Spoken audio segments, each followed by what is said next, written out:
ఇక third news చూస్తే CBI కస్టడీలో కవిత డే 1 విచారణ కొనసాగుతుంది. సిబిఐ కేంద్ర కార్యాలయంలో ఇంట్రాగేషన్ జరుగుతుంది.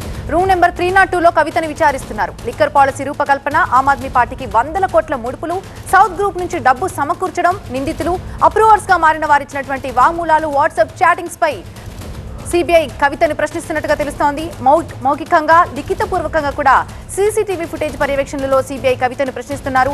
అయితే సిబిఐ కస్టడీలో కవితకి ప్రతి 48 గంటలకు ఒకసారి వైద్య పరీక్షలు కూడా జరుగుతున్నాయి. సిబిఐ కస్టడీలో ప్రతిరోజు సాయంత్రం 6 గంటల నుంచి 7 గంటల మధ్య కవితను కలిసేందుకు అటు న్యాయవాదిని, ఇటు కుటుంబ సభ్యులకి కూడా అనుమతిచ్చారు. కవిత భర్త అనిల్, అటు అన్న కేటీఆర్, పిఏ శరత్ కి న్యాయవాది మోహిత్ రావుని కలిసేందుకు కూడా వారికి అనుమతిచ్చినట్టు తెలుస్తోంది. లిక్కర్ కేసులో అనూహ్య రీతిలో సిబిఐ ఆమెను అరెస్ట్ చేయగా రోజ్ అవెన్యూ కోర్టు 3 రోజుల కస్టడీకి అనుమతిచ్చింది. ఈ నెల 15న కవితని కోర్టులో హాజరుపరచనున్నారు. మరోవైపు అరెస్ట్, కస్టడీని సవాల్ చేస్తూ కవిత వేసిన పిటిషన్స్ ని కోర్టు కొట్టేసిన విషయం తెలిసిందే. మరింత సమాచారం మా అసోసియేట్ ఎడిటర్ మహాత్మా అందిస్తారు. మహాత్మా, సిబిఐ కస్టడీలో కవిత ఫస్ట్ డే ఎంక్వైరీ ఏ విధంగా కొనసాగుతుంది? పూర్తి అప్డేట్స్ ఏంటి?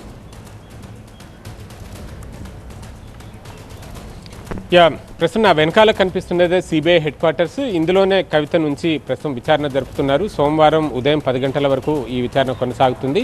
సిఆర్పిసి నిబంధనల మేరకు డే లైట్ ఉన్నప్పుడు మాత్రమే, అంటే సూర్యాస్తమయం తర్వాత విచారణ జరపడానికి వీల్లేదు కాబట్టి ఆ డే టైంలోనే ఆమెను ప్రశ్నించి కేసుకు సంబంధించి ఆమె దగ్గర నుంచి రాబట్టాలి అనుకున్న సమాచారాన్ని రాబడుతున్నట్టుగా తెలుస్తుంది. మొత్తం ఢిల్లీ మద్యం కుంభకోణం, అంటే ఆ మద్యం పాలసీ తయారీ నుంచి దాని ఎగ్జిక్యూషన్ వరకు మొత్తం అన్ని చోట్ల కూడా కవిత పాత్ర ఉంది. కవిత కేవలం పాత్రధారి మాత్రమే కాదు, సూత్రధారి కూడా అంటూ సిబిఐ ఆరోపిస్తోంది.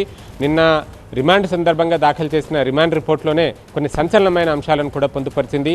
ఈ మద్యం కుంభకోణంలో కొంతమందిని ఇన్వాల్వ్ చేయడానికి, అంటే వారికి మీకు ఢిల్లీలో మద్యం వ్యాపారం చేసుకునే అవకాశం కల్పిస్తాను అని చెబుతూ శరత్ చంద్రారెడ్డిని, మాగుంట శ్రీనివాసులరెడ్డిని వాళ్ళిద్దరిని కూడా ఇన్వాల్వ్ చేశారని, వాళ్ళిద్దరి దగ్గర నుంచి నిధులు సమకూర్చి వాటన్నిటినీ ఆమ్ ఆద్మీ పార్టీకి అందజేశారని చెప్పి రిమాండ్ రిపోర్ట్లో పేర్కొన్నారు. అంతేకాదు శరత్ చంద్రారెడ్డి ఒక దశలో ఆయన విముఖత వ్యక్తం చేసినప్పుడు ఆయనని బెదిరించారని కూడా ఈ రిమాండ్ రిపోర్ట్లో మెన్షన్ చేశారు. అలాగే లేని భూమిని, మహబూబ్ నగర్లో ఒక వ్యవసాయ భూమి ఉంది అన్న పేరు చెప్పి ఆ లేని భూమితో ట్రాన్సాక్షన్ జరిపి తన ఖాతాలోకి 14 కోట్ల రూపాయలు శరత్ చంద్రారెడ్డి దగ్గర నుంచి రప్పించుకున్నారు. ఇదంతా కూడా బ్యాంక్ ట్రాన్సాక్షనే జరిగిందని కూడా చెప్పారు. కాబట్టి వాటితో పాటు ఇంకా ఏమైనా అదనపు లావాదేవీలు ఉన్నాయా, లేకపోతే వారు ఆల్రెడీ సేకరించిన ఈ ఎవిడెన్సెస్ని కన్ఫ్రంట్ చేస్తూ కవిత ఏం చెప్తారు? ఎందుకంటే కవితని ఇదివరకు 2022లో ఒకసారి ప్రశ్నించారు, తర్వాత ఈడీ ప్రశ్నిస్తూ వచ్చింది. మళ్ళీ రీసెంట్గా ఫిబ్రవరి నెలలో సిబిఐ ఆమెను నిందితుల జాబితాలో చేర్చిన తర్వాత సిఆర్పిసి సెక్షన్ 41A ప్రకారం సమన్లు జారీ చేసినప్పటికీ ఆమె అప్పుడు విచారణకు హాజరు కాలేదు. ఆ తర్వాత ఈడీ అరెస్టు చేయడం, జ్యుడిషియల్ రిమాండ్లో భాగంగా ఆమె తిహార్ జైల్లో ఉన్న సమయంలో కవితను అరెస్టు చేస్తున్నట్లుగా సిబిఐ ప్రశ్నించింది. ఈ నెల 6వ తేదీన కోర్టు అనుమతి తీసుకుని మరీ జైల్లోనే ఉన్న కవితను ప్రశ్నించారు. అయినా సరే ఆశించిన సమాధానం రాలేదని, ఆమె విచారణకు సహకరించడం లేదు అని ఆరోపించారు. అందుకే కస్టోడియల్ ఇంట్రాగేషన్ అవసరమని భావిస్తున్నామంటూ వారు రిమాండ్ రిపోర్ట్ సందర్భంగా చేసిన వాదోపవాదాలు చెప్పుకుంటూ వచ్చారు.